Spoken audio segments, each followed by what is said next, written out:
Coronation Street, P694, strict 311, part 1, take 1. Edited.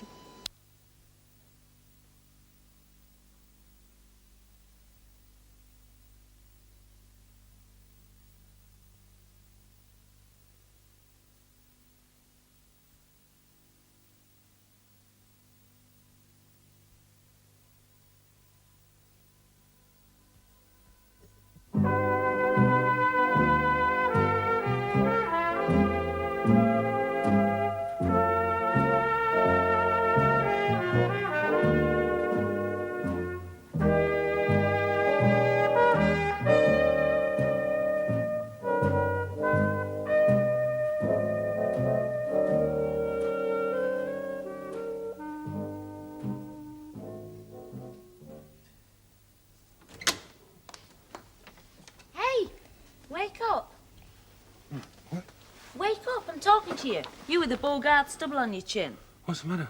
What time is it? You didn't tell me it was going to be an all-night party. Oh, I just stayed down. Oh, I'm glad you told me. I'd never have guessed. Well, sometimes you can't hear the telephone upstairs. I don't suppose you've heard, No, not even the wrong number. What have you got there? Oh, it's just a ransom note from income tax, I think. Hello, Weatherfield, 8825. Yes, speaking. No, she's not, I'm afraid. It's the flaming warehouse. Oh, sorry. No, I say, she's not here.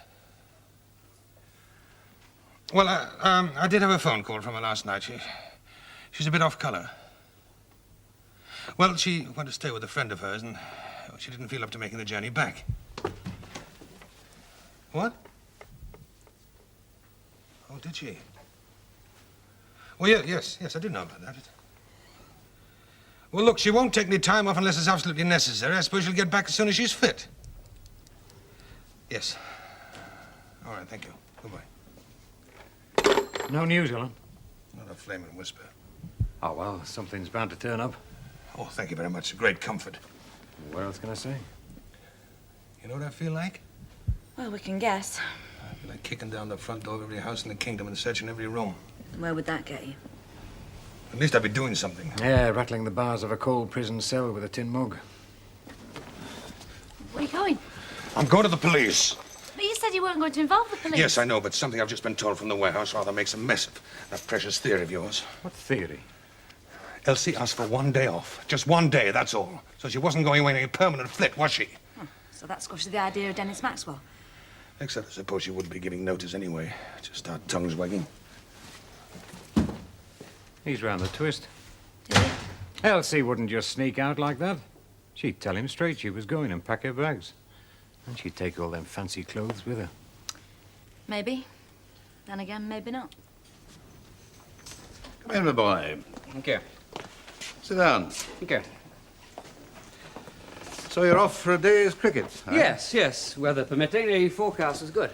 Oh, well, it's very thoughtful of the Meteorological Office. I think I'd better hurry Elaine along. Otherwise, you may not arrive until the last over. Elaine! Yes? Gentleman has just arrived to escort you to a cricket match. I won't be long. She won't be long. I heard. A glass of sherry, Kenneth? Oh, no, thank you, Headmaster. Too early. Never too early for this sherry. Oh, all right then. Under pressure. That's the spirit. Never say no without a fight. You know, Kenneth, I rather envy you. Should be a good match. Oh, would you care to... Oh, good Lord. Nobody's going to tag an old fogey like me along. I'd hardly describe you as that. Well, not to my face. Oh, really, we'd love to have you. Oh, lad. I'm getting used to being alone. Thank you. Good glass of sherry, good book, and my gramophone records. Perfectly happy. Not that I don't enjoy a good cricket match. Well, I insist. Well, I could always come up and tell you about the score from time to time. Right. Oh, I bought this bottle of wine to take to the picnic. Picnic? Oh, well, you know what I mean, the match. Elaine said she'd make some sandwiches. Did I hear my name being mentioned? Sandwiches. Oh, I forgot all about them. We can get something there. Your dad's coming with us. He's not. I thought you hated cricket. Oh, no, it rains. Oh, no, count me out. It isn't going to rain. I've decided that it is. That gentleman on the television who said that it wasn't has been misinformed. My bones tell me that there'll be thundery showers later in the afternoon. Come on, Ken, before he changes his mind again.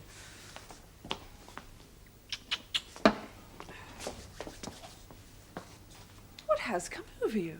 I thought you knew a good wine. But that bottle happened. Darling, this wouldn't even make good vinegar. Come on. Cheers.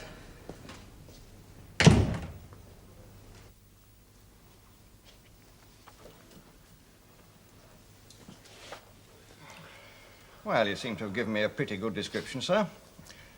Amazing how many husbands don't know the colour of their wife's eyes. That will be circulated, won't it? Oh, not just like that, no, sir. We translate it into our own jargon. This'll be filed. Filed? Only just filed? Now, look, Mr. Howard. Now, look, Sergeant. I want my wife posted as a missing person. I want you to do something about it. It isn't as easy as that. Well, if it's not easy for you, where do I go? See, your wife is well over the age of 17, Yes, she is. and you've no reason to suspect that she's the victim of any crime or that she's been kidnapped. In fact, in your own statement, you saw her off on the train. No, not on the train, on the taxi. Well, nevertheless, she went of her own free will. Yes. Ah, well, we can get the Yorkshire lads to get a statement from the person she was supposed to be staying with. Oh, please, Sergeant, my wife is missing. She's been gone for 3 days. She intended to come back next day. She told the people at the warehouse she wanted 1 day off, that's all. She'd be hardly likely to tell them she was going for good, would she? No. Every year, according to statistics, 75,000 wives walk out on their husbands. 75,000. That's a lot, isn't it? And that's what you're suggesting has happened. No, I'm not suggesting anything of the sort. You're asking me for help. I'm just trying to get some background, that's all. It's my job. Has your wife walked out on you? No, not yet. I might be in next year's batch. That's another thing about this job. Odd hours. Did you have rows, you and your wife? Average. What's average? Every night? Once a week? Well, we had words sometimes, you know. I didn't mark it on the calendar. Never any violence, then? What are you suggesting now? That I murdered my wife and buried her in the back garden? Thanks, Jackson. Ah, see, you haven't forgotten the sugar this time. We'll make a bobby out of you yet, lad. Well, Help yourself to sugar, Mr. Howard. I suppose you have to ask these questions. As you say, it's part of your job. You know, you haven't wasted your time coming here today. We're in the same boat as yourself. We can only wait for something to turn up. But I can assure you that when it does turn up, we're the best people to do business with. Oh, I nearly forgot. A photograph of my wife. Ah. Ah. Yes. A good-looking woman. Well, I think so. Not the sort of face that could easily get lost in a crowd.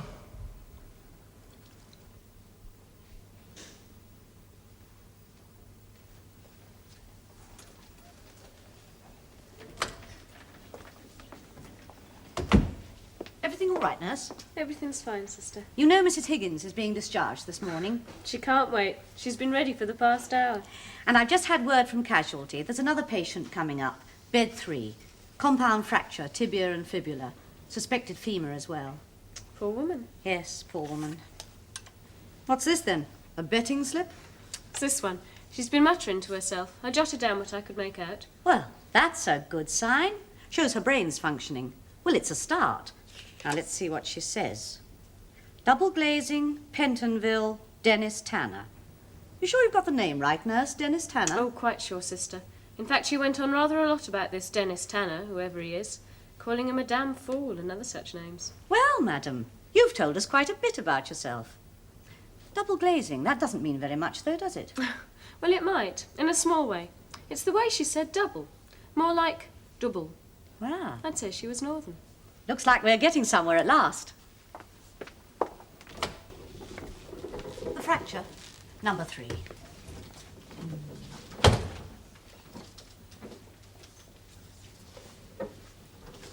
Run over. Fell from a hotel bedroom. And of course the question always is... Did she fall or was she pushed? Yes, I know. Well, by the time you've had a cup of tea, she'll be settled down and ready to be interviewed. Oh, in the meantime, our mystery lady's been doing a bit of chatting. You know, still comatose, of course. But Nurse McLean jotted down the words she could catch. Oh, good. Very good. Nurse said she was ranting and roaring to this Dennis Tanner, whoever he is. Could be her husband. She also reckons she's got a northern accent. That's not very much to go on. Half the people in London seem to have northern accents. But Dennis Tanner and Pentonville, that could be a lead. Well. And that's Rita's drink and one for myself. So you won't have much change out for a quid, Len? You know, if I'd have been one of those Egyptian pharaohs, I'd never have got my pyramids built in 100 years. Well, I believe that's exactly how long they took. I think he's trying to tell us something, though. You mean like a parable? Cast your bread upon the waters and it will return buttered. You're not far off the mark there, darling. Oh, come on then, we'll buy it. Not the round I'm talking about. Yes, or forever hold your peace. And I think the piece you're going to hold is a 2 bobbin, or as they say in Westminster, 10p. By the gist of all these funny remarks, you obviously know exactly what I'm talking about. A fool and his money. Me, managing director of a chain of companies. Joiner's yard and a paper shop. And what do? Bring out me staff boozing at dinner time. And force us to drink with you. Now, that's what they call benevolent dictatorship. Very commendable. If I'd have kept your noses to the grindstone, I would have been a tycoon. You could be somewhat, but I'm not saying we're in mixed company. For what we are about to receive. Hey, can I have a bit of service over this side? The Colonel wants me. Right, Bet Lynch, saddle up and charge. I would have bought you two a drink, only I only brought a bit of small change out with me. Oh, that's all right. Well, let me buy you one. No, that'd be imposing. No, of course it wouldn't. Sir, the Comanches are attacking. Well, they can wait like we've had to. Oh. I'll have a drop of rum and whatever Mr. and Mrs. Bishop want. Oh, and Mr. Bishop's paying. 2 shandies, please, mate. Well, all I'm saying is, you know, I thought our Ken would have invited me. I mean, he knows what a keen sportsman I am. Well, you know what they say, Mr. Tatlock. Two's company. No, that's all our Ken ever thinks about since our Valerie passed on, 2 being company. But it's a different one that makes the 2 every time. No, I think you're being a bit unkind, aren't you? No, it's our Ken that's being unkind. Unkind to our Valerie's memory and unkind to me. Thinks nobody but himself. Well, most of us think of nobody but themselves, but we don't like to admit it. When you're lonely, really lonely, the only real comfort you can get is the company of somebody of the opposite sex without it being serious or sinister. So all you got to do, Albert, is find yourself a nice little dolly girl. Is that what you do, Ernest? Joke, Emily, joke. A small rum and 2 shandies. Hey, up, it's the Cha-Cha Queen of Weatherfield. Excuse me. A light ale, Chuck. Wait, you sweat. I'm attending to 3 clients. Clients? Who's that what they are? By the heck, you'll be having to make an appointment to get a drink shortly. Hey, that's not a bad idea. We could make you one for, shall we say, 3 o'clock, and then when you come, we could say, sorry, we're shut. Hey, anybody had a card from Elsie Thingmybob? You know, from the Riviera or the Coast of Brava? Oh, that's where she is it? Well, she wouldn't have left home just for a weekend in Blackpool, would she? I would. Yeah, well, you're brassy enough for anything. I you. know, it's my weakness. No, Elsie Tanner's heart is where a fella's wallet is. And the bigger the wallet, the more heart she's got. You seem to have got Mrs. Howard all summed up, don't you, Hilda? Oh, it's not only me, it's everybody else across the way. Oh, I wouldn't say that altogether. No, and there could be another reason that we've never even thought about. Another reason? Now, what other reason could there be for a woman just doing a bunk like that? I'm glad you think like that, Hilda. Steady on, Lan. No, I mean, what she said has just made a lot of sense. Yeah, well, it stands to reason. Of course it does. Wasn't it just a few years ago, darling, that you went out somewhere and... Where was it you went to? South of France, Spain? Grimsby fish dock, if you ask me. Oh, well, I was taken poorly. It hasn't seemed to occur to anybody that Mrs. Howard might have been taken ill. Ah, well, there's only one thing wrong with that theory, though. That's right, darling. Put the knife in. She'd have her handbag with her. And if it's anything like mine, or any other woman's for that matter, she'd have enough names and addresses in it to fill a boot. That's right. That's right. Oh, yes, the description fits perfectly. We had a husband in only this morning. Oh, we're not all that behind the door up here, you know. Sometimes we have crimes solved before they've even been committed. Right then, I'll send you the report. You can do the necessary. Okay. Ta-ra then.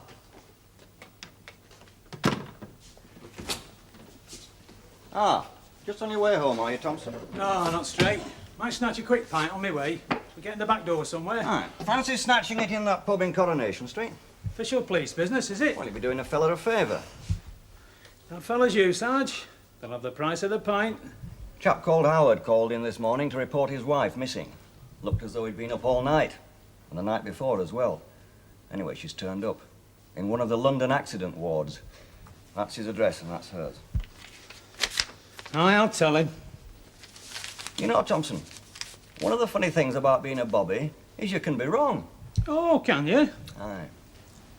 When I saw that woman's photograph, and then the way Mr. Howard reacted to some of my suggestions, I'd have bet a week's wages she'd gone off with another fella. Mind you, he didn't know she was in London. Trouble with you, you've got a suspicious mind. Aye. That's why I'm a sergeant. Now up it. Put him out of his misery.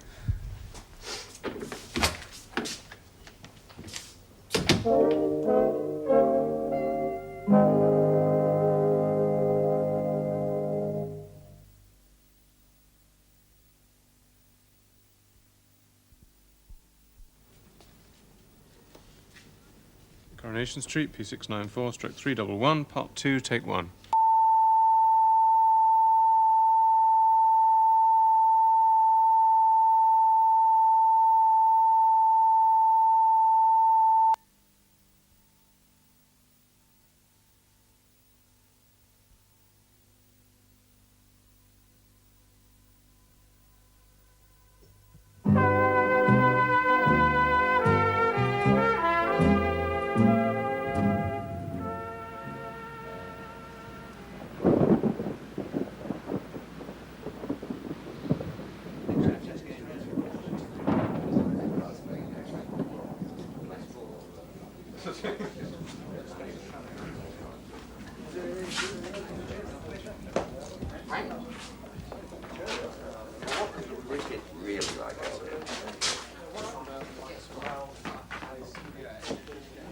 Don't look so miserable, Ken. Cheer up. I'm hilariously gay. You don't think I've been neglecting you, do you? Oh, no.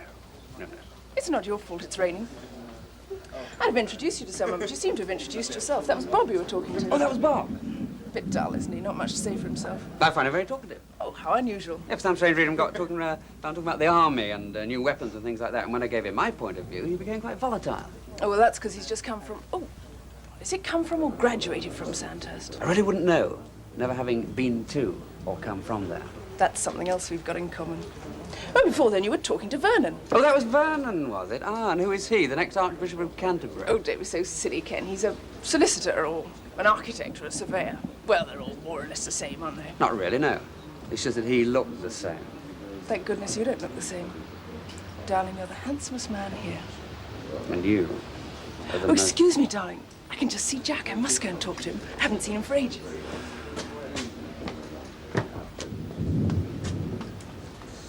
Neither have I.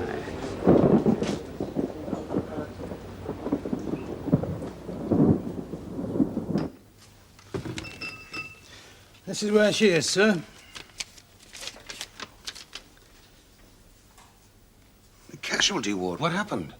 I don't know. I haven't a clue. Oh, no. Was there somebody with her? I don't know that either. It's been 3 days. Why haven't I been informed before now? Mr. Howard, the desk sergeant asked me, as I was coming this way, to let you know she was in hospital. You don't even know how serious she is. No, I'm afraid not.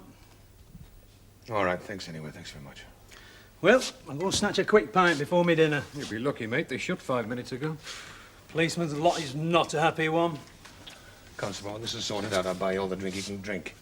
Thanks. I might hold you to that. Ta. Hospital? What the hell's she doing there? I don't know, Len. I don't even know why she's in London. Or why they haven't let me know for 3 days. There's one way to find out. Yeah. I get my foot down. You driving down the motorway? No, you'd be more dangerous than an H-bomb, mate. Try the train, eh? Yeah, sorry. And try a razor on that face of yours. And while you're doing that, I'll put a couple of socks in her bag, eh? Len, what am I going to find when I get there? Get on the phone.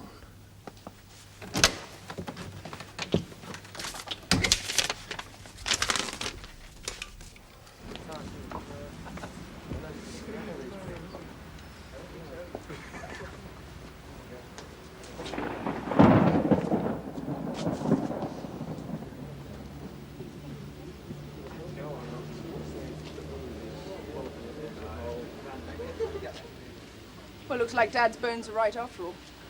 Yes. Funny old Dad. Can be so right about some things and so wrong about others. But then, since you work with him, you know as well as I do. Yeah. I suppose we have to wrench ourselves away. Such a pity. Who was that? Oh, that was John. Oh, that was John, was it? I was wrong. I would have guessed his name to be Nigel. He's in the wine business. Is he? Well, I won't ask what he does in the wine business, but I'm damn sure he doesn't tread the grapes. He offered to take me home. He's got a Lagonda. Oh, well, in that case. Don't be silly, Ken. I came with you and I'm going to go back with you. Come on. Thank you, sir. Tickets, please, sir. Tickets, sir. Oh, sorry.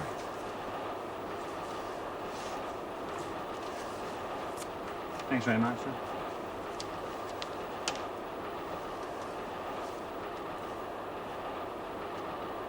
Have you got it, Albert? Money for them drinks? Look, I wouldn't be in here if I hadn't, would I? That's a leading question. I think I saw it happening in a golf game on television. A man knocked a golf ball into a railway train and then a dog ran away with it.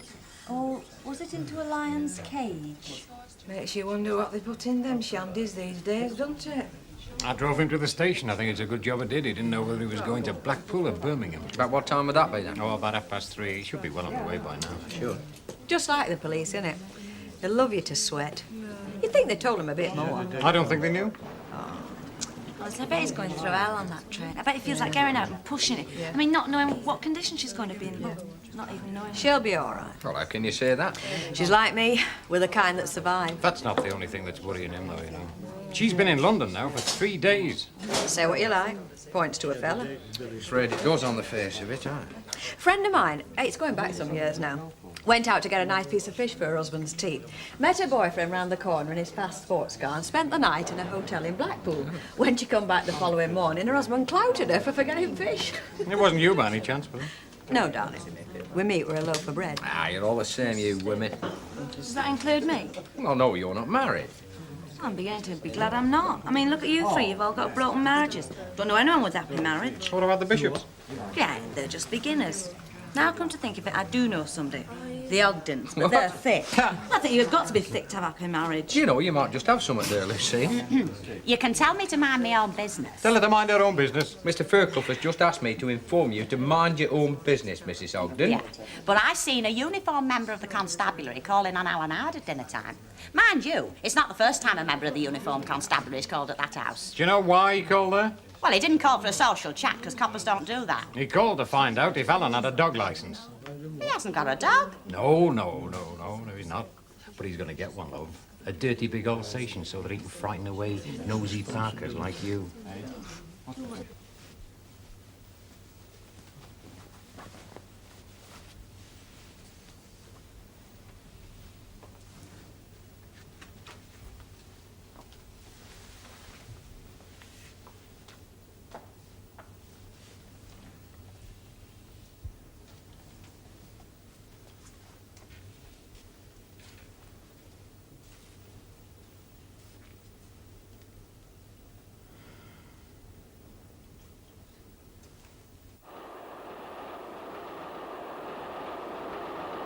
Sudden impulse, isn't it?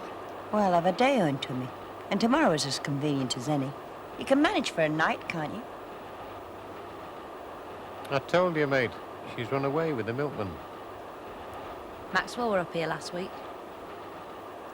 Every year, according to statistics, 75,000 wives walk out on their husbands. 75,000.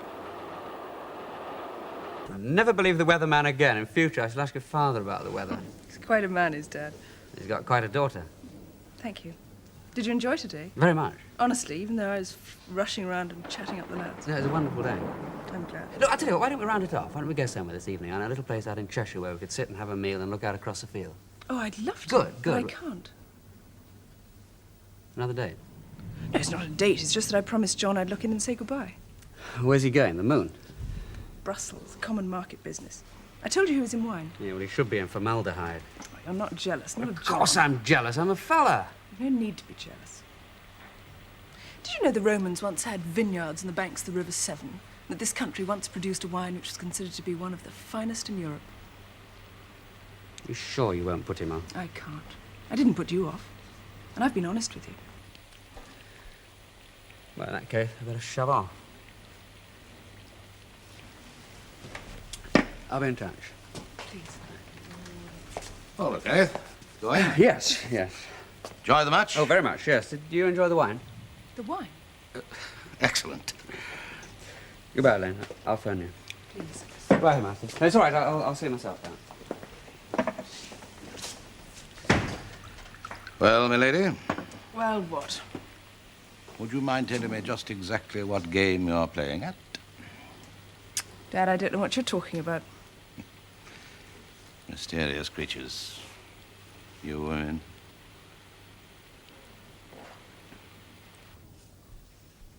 Elsie? Elsie? Elsie?